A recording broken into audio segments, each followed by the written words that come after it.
E aí pessoal, beleza? Estamos de volta aqui no CMG, no canal do Músico Gonçalense. Hoje estamos tendo a honra de estar entrevistando aqui Claudinho Félix. Valeu, brother. Prazer fazer parte aí do canal de vocês aí que tem prestigiado os músicos de São Gonçalo. Hoje eu moro em Itaboraí, mas sou nascido e criado em São Gonçalo, estou sempre lá, né? Minha mãe mora lá ainda. Show. Prazer. Hoje você estará conhecendo um pouquinho mais da história dele. Eu creio que muitos já conhecem, entendeu? Mas hoje ele vai estar aprofundando mais um pouquinho de algumas coisas aí. E é isso aí, pessoal. Fique com a gente.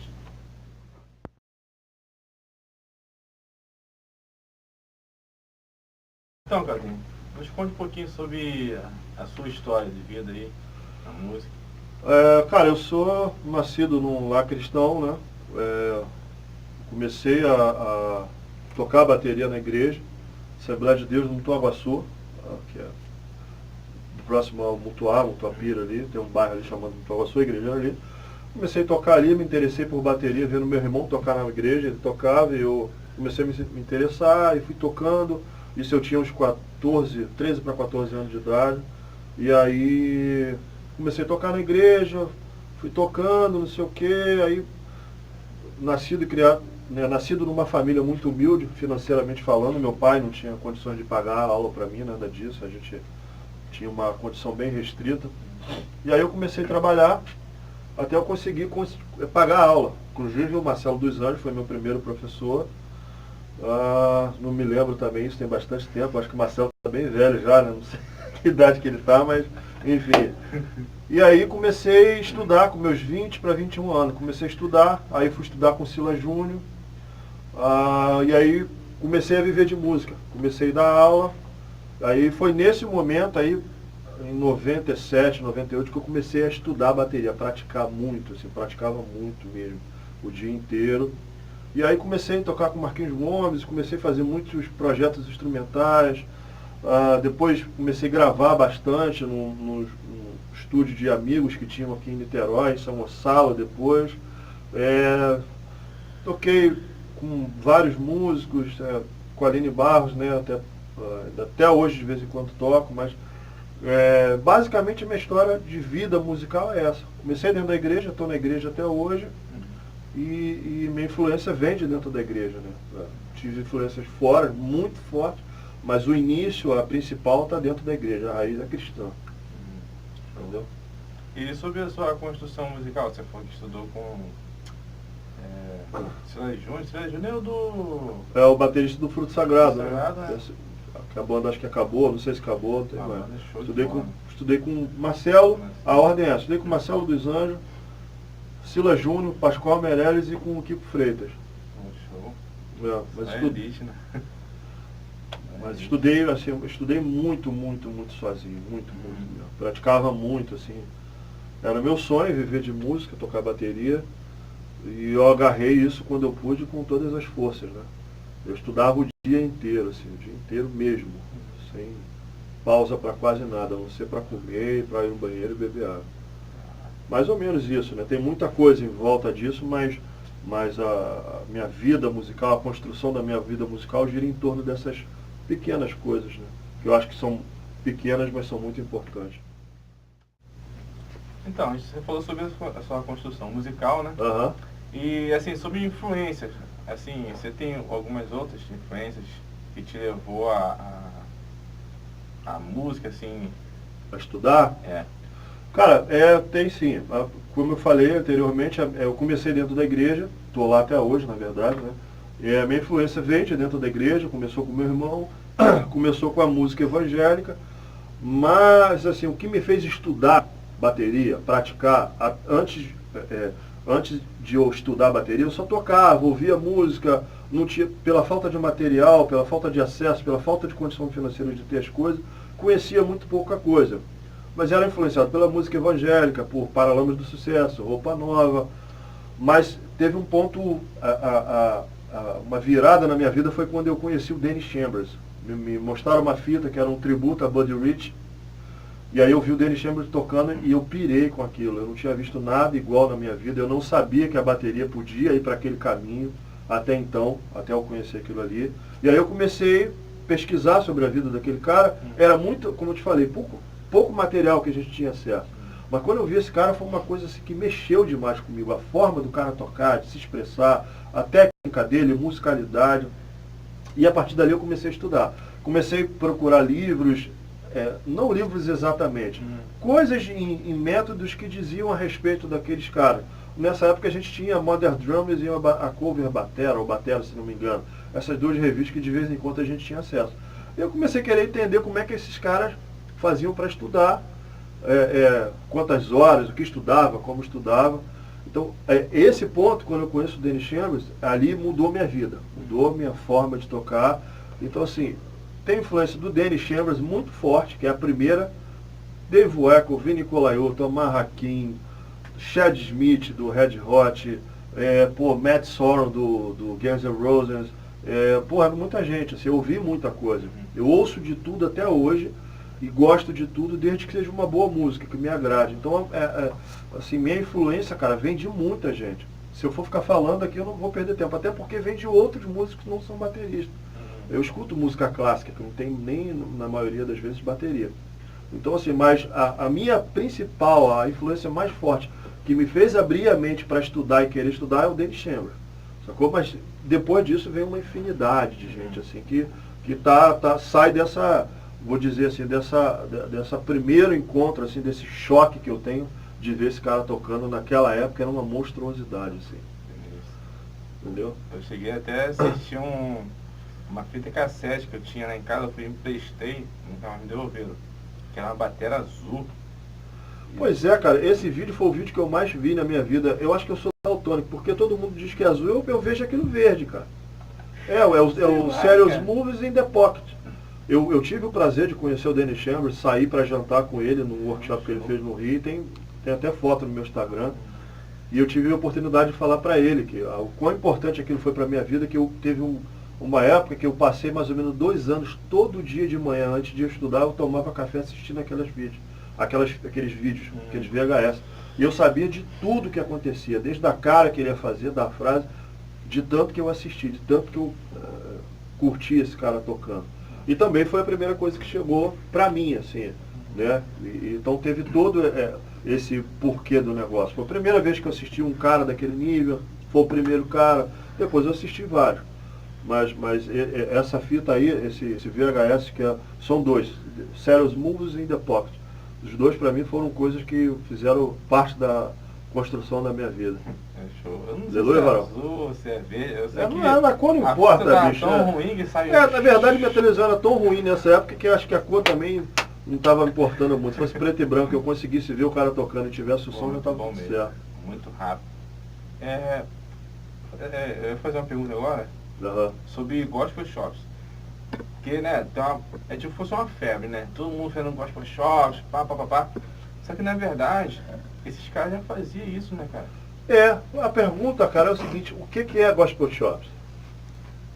Para mim, gospel shops não existe, porque define gospel shops. O cara vai dizer, gospel shops é uma série de frases que o cara faz em sequência. O que é? Eu não sei, porque tudo que eu vejo esses caras fazendo, eu já vi o Danny Chambers fazendo, o Dave Weckl, o Vinnie Colaiuta.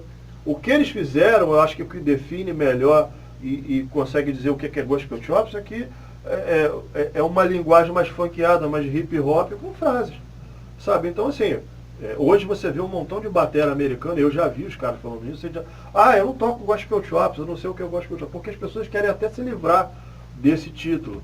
O Danny Chambers, nesse dia que eu tive com ele, a gente saiu para jantar depois do workshop, ele falou, no workshop ele falou, cara, tem um montão de gente nos Estados Unidos, bateras novos, dizendo que aprendeu isso comigo. Eu não ensinei ninguém a fazer isso, eu toco o meu som, sabe? Então, assim, cara, eu acho que eu respeito quem toca, quem diz o que é gospel shops. Eu acho que, cara, música é música.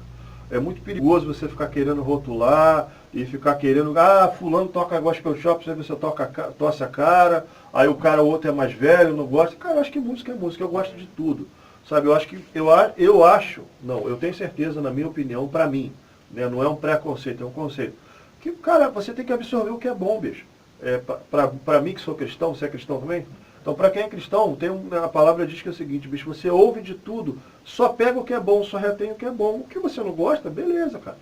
Mas ficar criticando, o gospel chop, não, eu já caí na bobagem de falar isso. Eu caí já na bobagem também de falar alguma coisa contra o gospel chop, que eu acho que é um erro terrível. Deixa tocar quem quer. Inclusive eu admiro muita gente que toca, assisto o vídeo também. E isso, cara, assistir de tudo, sacou? Reter o que você acha que é bom pra você, porque sempre vai ter alguma coisa bacana ali, sabe? Acho que o músico tem que se respeitar, ele tem que aprender a respeitar o som do outro. Claro, virou uma febre, só se fala nisso, a maioria das pessoas estão falando nisso e também esquecendo às vezes de estudar outras coisas que são super importantes.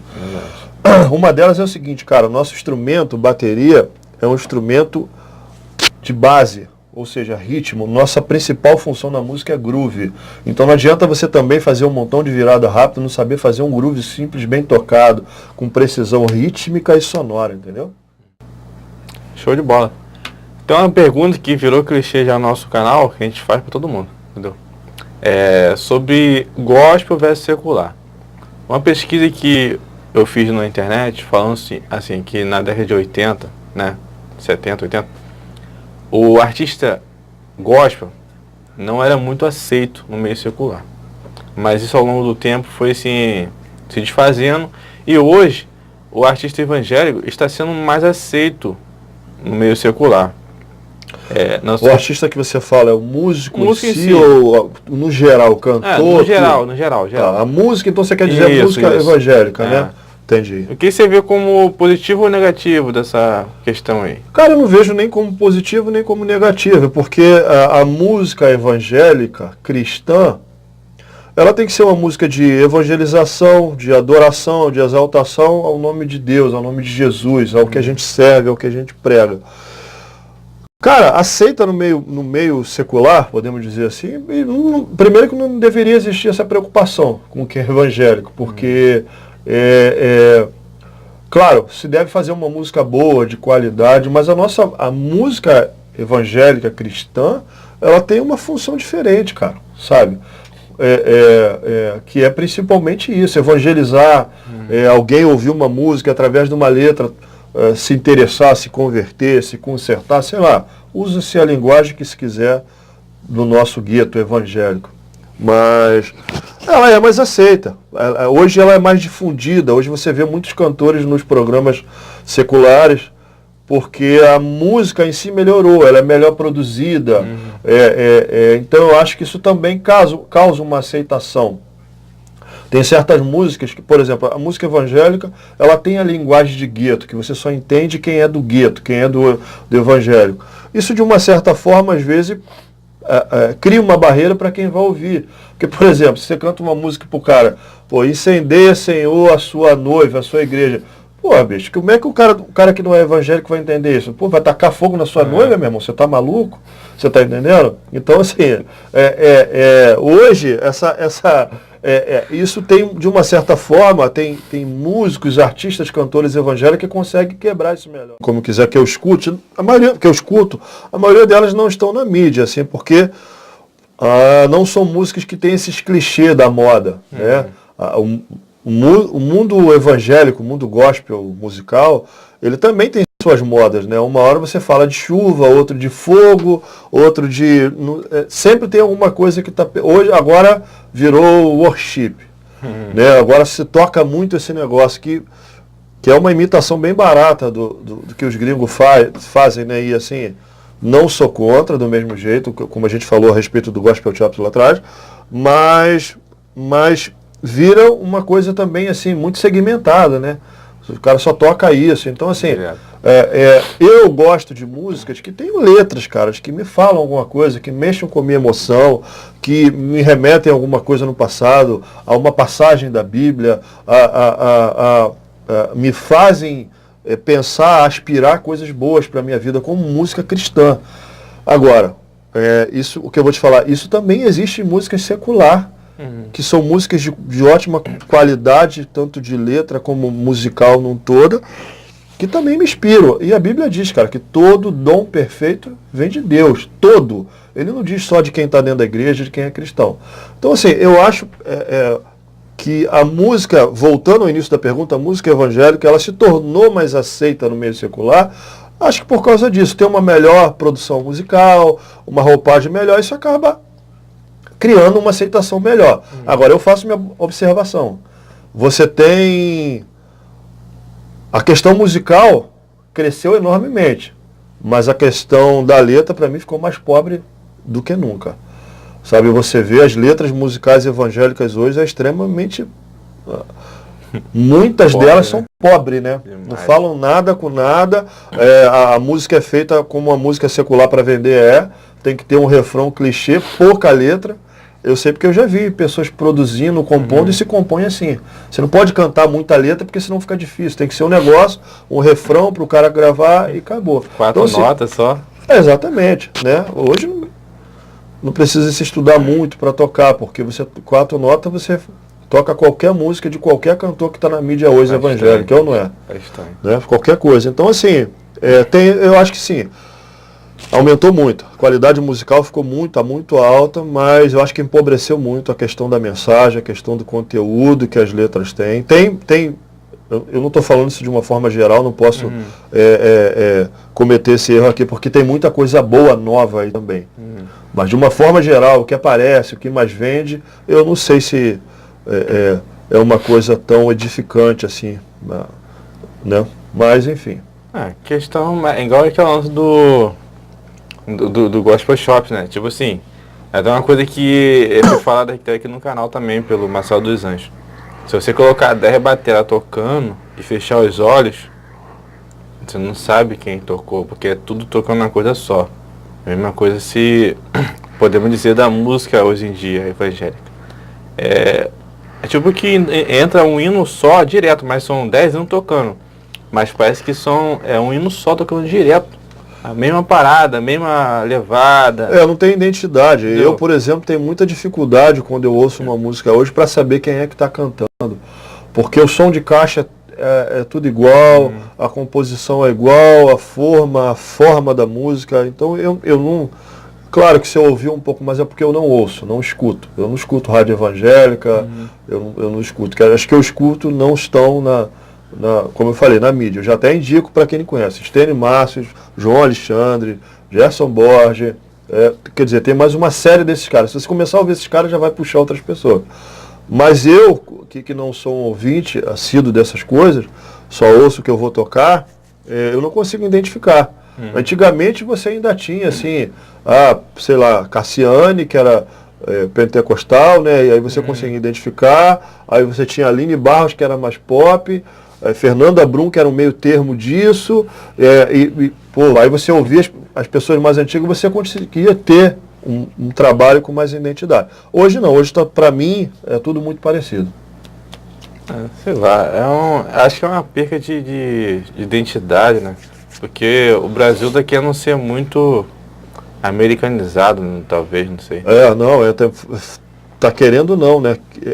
Quer e é muito, né? Uma subcultura, né? Porque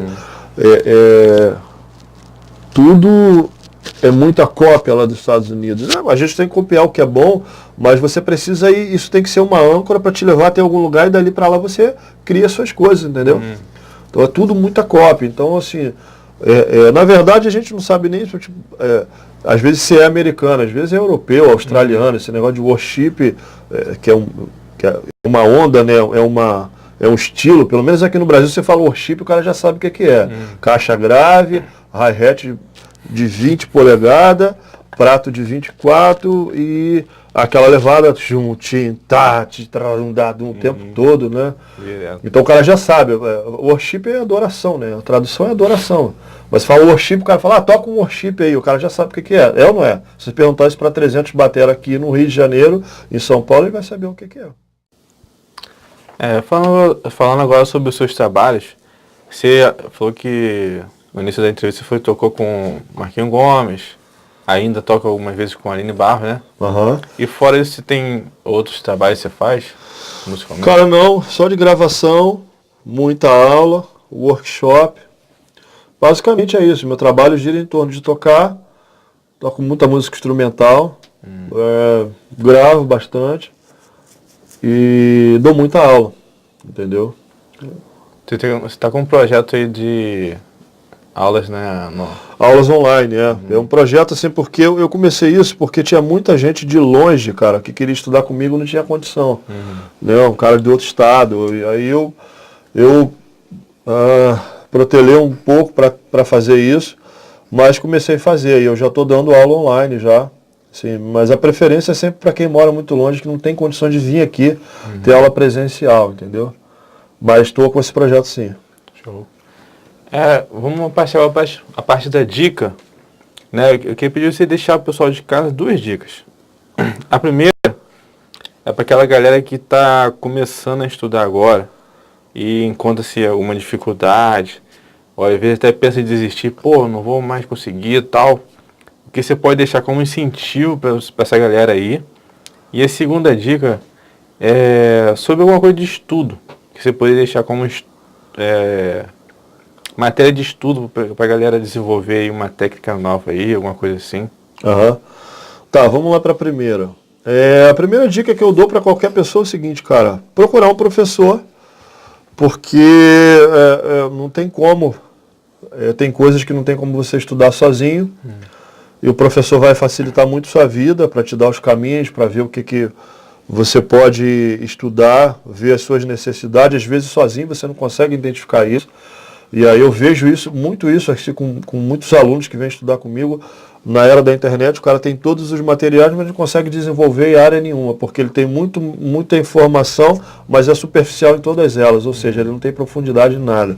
Tem um livro de não sei quem, um vídeo de não sei quem, mas se você pedir para ele tocar ou mostrar alguma coisa relacionada àquilo que ele estudou, normalmente é muito raso, quando não é nada. Então você precisa de um professor, você precisa centralizar o seu estudo, a sua prática, porque esse excesso de informação que a gente tem através da internet, você clica ali, você recebe o que você quiser hoje, não adianta, você não vai conseguir evoluir assim. Por trás de cada baterista, cada músico que você vê e você gosta, existe uma história enorme por trás daquilo ali. Né? Não adianta você fracionar aquilo ali e querer estudar só um pedacinho, que eu acho que você não tem muita evolução, você tem que se aprofundar, entendeu? Eu acho que essa é a primeira coisa a se fazer. Dar direcionamento ao seu estudo. Se você não consegue fazer isso sozinho, está tendo dificuldade, você precisa de uma ajuda de um professor. Só que normalmente vai te abrir os seus olhos para o que estudar para chegar no seu objetivo. Entendeu? A segunda sobre alguma coisa de estudo. Se quer deixar uma dica do que estudar? Cara, isso é uma coisa muito complexa, porque é muita coisa para estudar, mas assim, eu vou pelas bases, né? Primeiramente, pratique os rudimentos, porque tudo que você toca na bateria é rudimentos, desde um simples grooves tocando em colcheia, a uma virada cabulosa, torta, não sei o que, vai ter rudimentos ali. Então, o rudimentos é a base de tudo. Tenta, de uma certa forma, estudar isso com os pés também, alguma coisa, com os pés, toque simples, toque duplo. E sempre pensar que esses exercícios precisam terminar em música. Ou seja, tem um curso que eu estou fazendo agora online, que é Rudimentos Aplicados, que é transformar os rudimentos em música, em groove, em virada, aplicar isso. Tem muita gente que estuda o exercício e toca o negócio na velocidade da luz, mas não sabe usar aquilo, não sabe aplicar. Ou seja, o seu estudo não serve para nada se você não pegar aquilo e transformar em música. Tem uma prática que eu mesmo faço, até indico muita gente. Por exemplo, eu vou estudar um rudimentos, por exemplo, toque duplo, um paradiddle, diddle, qualquer exercício, um flan, eu vou. Como eu já pratiquei muitos com o metrônomo, ao invés de botar o metrônomo, eu boto uma música. Fico tocando o exercício e em certos momentos eu começo a criar aplicações daquele exercício. Entendeu? Para transformar numa coisa musical. Porque eu acho que a ideia tem que ser essa. Não adianta você estudar nada, ou não adianta você estudar alguma coisa que você não vai fazer, não seja uma ferramenta para você tocar. Entendeu? Vai estudar um paradiddle? Beleza. O que eu vou fazer com esse paradiddle na música? Essa ferramenta vai me servir como na música? Como é que eu vou aplicar isso? Isso é uma coisa que eu faço de cara com meus alunos. Já pego o rudimento, estudo e começo a aplicar. Senão, o cara fica na borrachinha tocando a 300 por hora, mas não sabe tocar. na música, não utilize aquilo como ferramenta. Ou seja, é como você pegar uma ferramenta e não tiver utilidade, vai ficar jogada. Você perdeu tempo e não foi um investimento, foi uma perda de tempo. Você praticando aquilo não sabe usar. Entendi. Show. Entendeu? Show de bola. Agora, quase encerrando nossa entrevista, né? Aham. Esse momento eu vou deixar para você divulgar as suas redes e tal, seus contatos, entendeu? Tá. Eu tenho um canal no YouTube, que é o Cláudio Félix. Então, se não é inscrito, se inscreve lá. Tem o meu Instagram, que é Cláudio C. Félix. Minhas redes sociais basicamente são essas, meu Facebook, meu Instagram e meu canal no YouTube. No Instagram você tem vídeos que tem o número do meu WhatsApp, que é o número que eu trabalho com aula, e tem meu WhatsApp pessoal, que é 98238-4299.